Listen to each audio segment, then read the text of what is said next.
Ladies and gentlemen, it is a great pleasure for me to have been invited to speak at the 8th Freedom and Property Society Conference in Bodrum.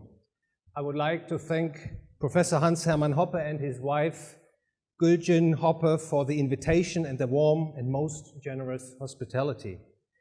Having been invited by Hans, I really felt encouraged to address a relevant and timely issue along the lines of praxeology, to come up with an insightful and hopefully to the liking of Hans' intellectually radical message.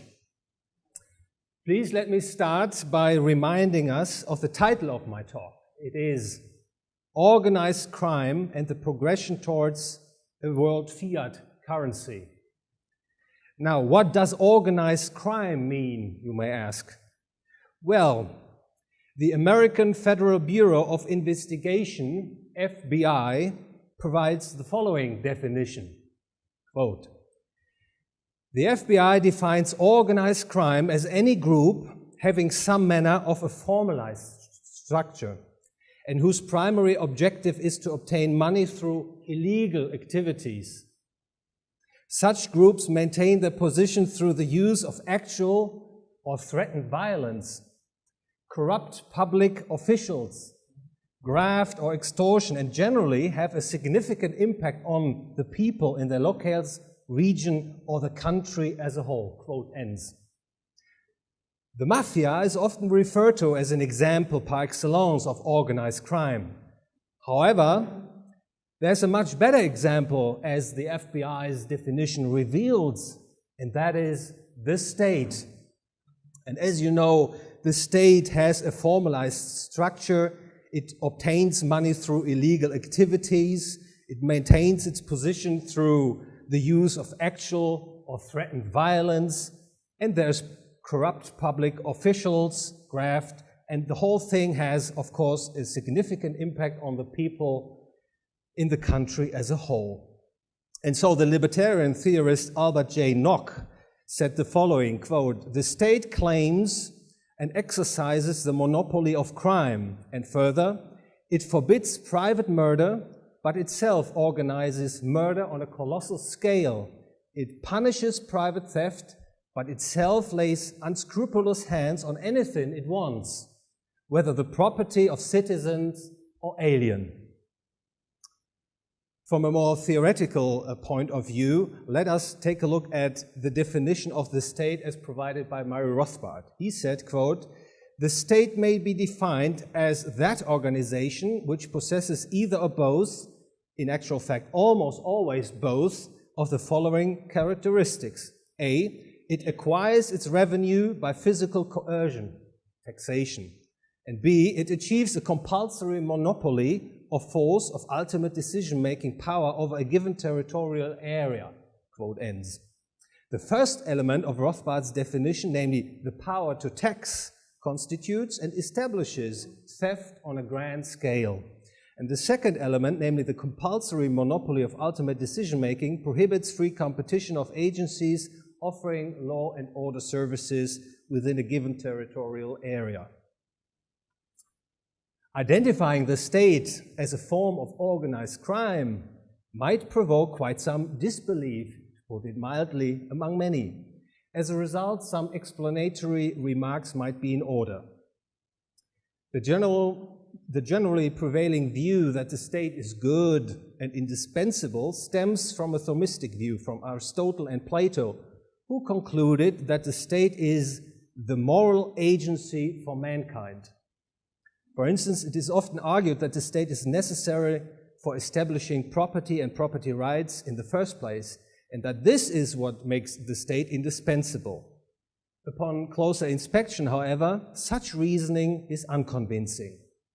For individual property and property rights must have existed already at the time when the state emerged, for the state could not expropriate property had people not already rightfully owned property at the time of expropriation.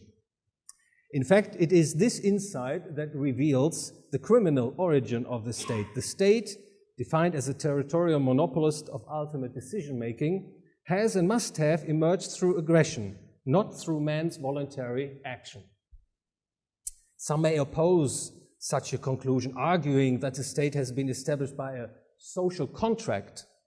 Does this argument justify the state? The answer is no.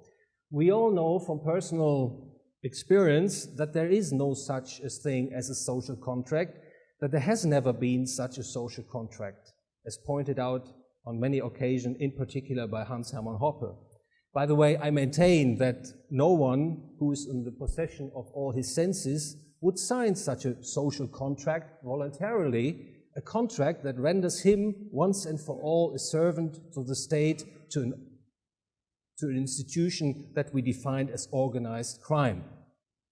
Again, to cut a long story short, the state has and must have originated through an act of aggression, namely violating individuals' property and property rights. In view of the criminal origin and nature of the state, we may ask ourselves, how can the state survive? This question is all the more important as state action necessarily creates victims. The state benefits a few at the expense of many others. So how can the state, which is typically represented by a few, uphold its criminal power over the majority of the population? The answer is that to uphold its power, the state can first use brute violence, that is, beating people into submission. Or it can, second, try to induce people to submit voluntarily to its rule. Using brute violence is a fairly costly undertaking. It creates too many conspicuous victims and thus will sooner or later make the suppressed stand up against the state. Inducing people to submit voluntarily to its rule is therefore a much more promising and attractive approach from the viewpoint of the state. How can this be achieved? It can be achieved by, first, successful propaganda, that is making the majority of the people believe in the necessity and legitimacy of the state. Or second, by corrupting the majority of the people through letting them participate in the enjoyments of the loot coercively taken from natural owners of things. The modern democratic welfare state pursues the second strategy, as you may know. It takes from the homesteaders, producers and contractors and, after having enriched itself, hands over the rest of the loot to non-homesteaders, non-producers and non-contractors. I should remind us here that the state, in particular the modern democratic state, keeps expanding. Hans Hermann Hoppe put this praxeological insight succinctly, quote, "Every minimal government has the inherent tendency to become maximum government." The explanation is this. In a democracy, there is public ownership of government. There is public ownership of government. And this power is put into the hands of temporary caretakers. We call them politicians. Democracy means majority voting. The majority of the people decides about who will serve as a temporary caretaker of public ownership of government. The average voter will support those politicians who are expected, rightly or wrongly, to improve the voter's economic situation. A voter has every economic incentive to act in this way, irrespective of the fact that the income he may obtain in this way may result from expropriating fellow citizens. And I should add that this kind of aggression is actually implied in the logic of human action. The explanation runs as follows. As you may know, it is irrefutably true that an earlier satisfaction of wants is preferred over a later satisfaction of wants, and that a satisfaction of wants associated with low costs is preferred over a satisfaction of wants with higher costs. In other words, individuals try to achieve their ends with as little input as possible in the shortest period of time. And having said that, Mr. A will aggress against Mr. B, that is Mr. B's person and property, if and when he gets away with it. That is, if the expected benefits Mr. A reaps from aggressing against Mr. B will be higher than the expected costs he has to bear by doing so. including, for instance, persecution, commiseration, pangs of remorse, etc. So having said that, it is individuals' very economic incentive to aggress against other people's property that is actually at the heart of the emergence of the state. And with this in mind, let us go back to the caretaker of public ownership of government. The caretaker of public ownership of government has an incentive to secure the majority of the voters.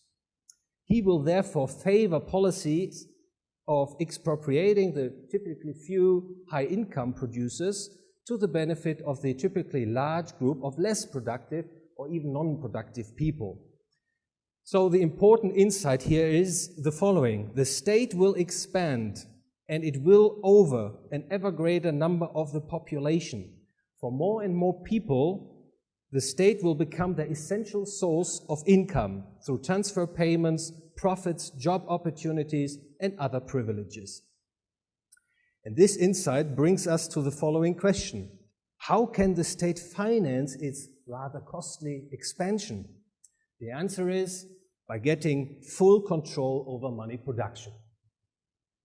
The explanation of this conclusion is straightforward. Imagine, isn't it simply wonderful if you were in a position to pay your obligations with self-produced money, money that you can produce at will and at actually zero costs? And clearly this is exactly what the state wishes for. But how does the state get into this enviable position? That is, how can it obtain full control over money production? The state must succeed in replacing commodity money, which is what it finds in the unhampered marketplace, by its own money. Murray Rothbard, in his 1963 book, What Has Government Done to Our Money?, explains how it works. In short, the state monopolizes the minting of commodity money, then monopolizes the issuance of money substitutes. These are claims to money proper, such as gold or silver. Then it allows for fractional reserve banking and central banking, which makes the fiat money architecture highly profitable from the viewpoint of those issuing the money. And then, to avoid the collapse of banks issuing money substitute in excess of money proper, suspends the redeemability of notes, thereby severing the link between paper tickets and money proper. And the latter action will basically establish a pure fiat money regime. And as a side comment or footnote, I may say, against the backdrop of what just has been said, we can now fully appreciate the words of the French economist and central banker Charles Rist. He once said, quote, "Democracy killed the gold standard." Well, I would like now to draw your attention to the underlying theory of Rothbard's argument. Rothbard applied the so-called progression theorem, through which he explained why and how the state replaces commodity money by fiat money. The progression theorem can be understood as pointing out the praxeological sequence of state action. The progression theorem belongs to the a prioristic element of the Austrian historical method, with the latter resting on the so-called method of understanding, as Ludwig von Mises put it. As was pointed out earlier, a nation-state wishes to get full control over money production, and most countries, basically all countries, have succeeded in doing so. But the story doesn't end here, the progression theorem would tell us. Once nation-states are admitted the world over, a move towards establishing a world fiat currency is set into motion. And this I would like to explain next. The first explanation is the move towards a single world fiat currency driven by military means. Hans-Hermann Hoppe, in his 2006 article Banking, Nation-States and International Politics, argued that the economically and militarily dominant state will set out to establish its own fiat currency as the world's reserve money. The benefits for the issuing country is obvious. It reaps seigniorage and enjoys a lowering of the cost of debt financing. As a result, the economically and militarily dominant state will pursue monetary imperialism by military means, that is, by aggressive territorial conquest, namely war. A territorial expansion by military means requires the state to secure the support of its population, of course. This can be achieved through various means, in particular through generating widespread enthusiasm for the state's cause, brought about by the spreading of nationalistic ideologies. However, as basically all states can expect it to take recourse to such a strategy, one can identify, and Hoppe does identify, the relative economic wealth as the decisive variable for becoming successful in establishing a dominant monetary position by military means. He finds that the more free market-oriented a state is, the higher is its incentive to engage in aggression against other states. The reasoning is this: the richer a nation state is, relative to its peers, the more easily its government can extract resources from domestic homesteaders, producers, and contractors, and so the more easily expansionist wars can be financed and fought.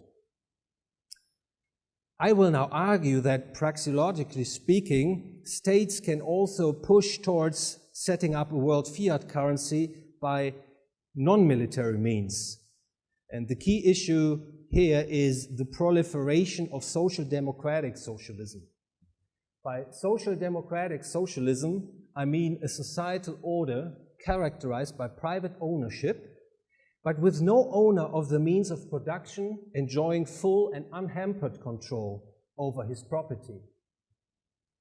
Under social democratic socialism, redistribution policies will unfold within each nation state, even though to a varying degree. And this leads to a growing harmonization of economic and social policies among nation states. This, in turn, will make it increasingly convenient and palatable for a state to engage in coordinated policy efforts with other states, especially when it comes to reducing the competition between national fiat currencies. And a state wishes to reduce international fiat currency competition. For if a state prints up too much money and thus increases inflation, domestic holders will substitute less inflationary currencies for the inflated domestic currencies. And this is, of course, fairly unfavorable for the state and its beneficiaries.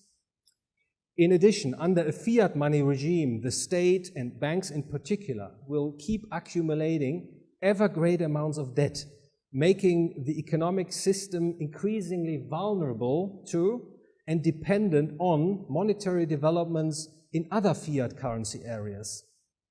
In particular, the internationalization of banking certainly adds to the urge of a fiat money country to team up with other fiat money countries in this world.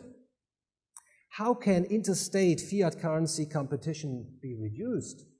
It can be reduced through an international cooperation in monetary affairs in the form of, say, coordinated exchange rate policies. We saw that in the late 1970s and early 1980s in Europe. It was the so-called the European exchange rate mechanism. Such a strategy has shortcomings, though. States can do better, and the most convenient way is to eliminate currency competition among nation states. And that is the merging of national fiat currencies into a single fiat currency. This is exactly what happened in Europe. National fiat currencies were replaced by a single fiat currency, the euro, in January 1999. And this development is widely interpreted as being a crowning step in the European political and economic integration process. A praxeological analysis, however, tells us a rather different story. It makes us understand that the introduction of the euro was a logical consequence, effectively, of the propagation of social democratic socialism. What is more, the introduction of the euro can also be interpreted as a political, and I may add most frivolous, step towards establishing a single world fiat currency. I may not overstretch the point, I guess, if I argue that all modern states have adopted the ideology of social democratic socialism, and that all of them have embraced, openly or implicitly, the concept of substituting a world fiat currency for the national currency. I would argue that there is already some evidence available to back up this praxeological conclusion. Perhaps most notably, the major central banks around the world, under the leadership of the Federal Reserve, have harmonized their monetary policies as a reaction to the financial and economic crisis. They have taken recourse to so-called liquidity swap agreements, thereby making sure that all banks around the world get the funds in any amount desired, be it 100 million or 1 billion, in any national currency desired, be it the US dollar, the euro, or the yen. Another indication of attempts to push towards a world fiat currency came in April 2010, when the International Monetary Fund noted, quote, "In light of repeated and costly international financial crises, it is timely to review the structure of the international monetary system to assess how it can be strengthened and made more resilient." In fact, the IMF suggested a reform, saying that, quote, "much could be achieved by way of voluntary collaboration among nation states." However, the IMF's central idea is to make, quote, "special drawing rights, SDR, the principal reserve asset in the international financial system." I should add, special drawing rights represent nowadays a basket of fiat currencies. Formerly, it was backed or defined in gold. Nowadays, it's just a basket of fiat currencies, including the US dollar, the euro, Japanese yen, and the British pound. And needless to say that a world monetary system based on special drawing rights wouldn't solve any economic and ethical deficiencies that come with fiat money. A much less disguised proposal for establishing a world fiat currency was made by the influential Canadian economist Robert Mundell. In 2000, Mundell proposed a world currency. Quote, "The International Monetary Fund could be turned into a world central bank and granted the authority to produce a world currency." And further, "We might call this new currency INTOR." And with int, he refers to international, and or he refers to the French word for gold. I think I do not have to spend any time on explaining the economically, politically, and socially destructive forces that would come with establishing a world fiat currency. The pressing question really is, in this context, where does all this lead us to? Well, the disconcerting factor is this: a reduction in the competition between national fiat currencies, as we can observe nowadays, will make the world monetary system more robust compared with the system of uncoordinated national fiat currencies. For under reduced fiat currency competition, the chances that free market action can bring about the actually desired demise of national fiat money regimes are greatly diminished. This is not to say that social democratic socialism will succeed in establishing centralized world fiat money. Fortunately, I may say, an insurmountable political problem will arise on that route. In an intermediate period, the process and progress towards a world fiat currency regime might be fueled and dominated by a fairly small interest group, most notably the financial or banking elite. However, sooner or later, such a development will require ever closer policy coordination among the nation states concerned. In other words, it will have to be accompanied by a move towards a single world government. However, such an effort will not succeed if and when it is made under democracy. Ludwig von Mises, in his Nation, State and Economy from 1919, pointed out the practical impossibility of a single democratic government in multi-ethnic states. Mises noted, quote, "In polyglot territories, the application of the majority principle leads not to the freedom of all, but to the rule of the majority over the minority." And further, In polyglot territories, democracy seems like oppression to the minority, where only the choice is open between oneself to suppress or to be suppressed. One easily decides for the former. Liberal nationalism gives way to militant, anti-democratic imperialism. Quote ends. Mises points out that a world democratic government implies coercive rule over an extended territory populated by ethno-culturally heterogeneous communities. The democratic state engages, as you know, in redistributive policies. This in turn causes personal, interpersonal and intergroup conflicts, even in ethno-culturally homogeneous groups. The government plays one group of society against another. That is, the rich against the poor, the prolific against the lazy, the old against the young. In an ethnically, culturally heterogeneous group, however, a world democratic government would, and necessarily so, have to play one ethnically, culturally group against another, thereby heightening and even sharpening intergroup conflict. So the move towards a